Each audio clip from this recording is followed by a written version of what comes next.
Mheshimiwa Naibu wa Rais, alafu tutafunga na maombi, na pia tukumbushaneni tuweze kujaza kanisa kwa sababu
kwamba karibu sana hapa ni nyumbani.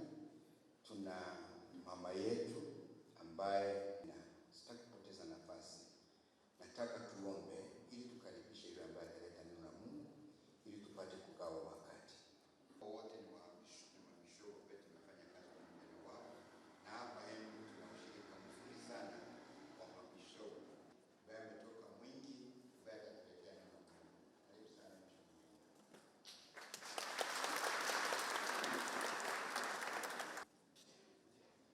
Asante sana. Ningependa nilete neno la Mungu kama Wakristo, na alipochukua hatua ya kumtii Mungu ili kuidhibitisha, Mungu aliweza kumrithi, akamwahidi ya kwamba naye Mungu atambariki. Baada ya ile ahadi, Ibrahimu aligojea. Mungu akiamua kukubariki, it doesn't matter how long it takes, mawazo yako. Na ndio mfano. Na mimi niseme kwa hii maneno ya uchumi. Najua kuna watu nasema uchumi umeharibika. Sisi hakuna uchumi tumeharibu. Mimi nilisema pale Kasarani vile tulikuta huu mgonjwa anaitwa economy ya Kenya akiwa ICU. Na nyinyi mnajua mmekuwa na wagonjwa. Hakuna mgonjwa anaweza toka ICU aende direct mpaka nyumbani. Kwanza anapewa dawa, anatolewa kwa mashini, anaenda HDU. Anakaa HDU, anatibiwa, anaenda ward. Anakaa kwa ward, anatibiwa, anaenda nyumbani. Anaenda clinic, akikaa nyumbani, akikunywa supu mpaka anakuwa sawa.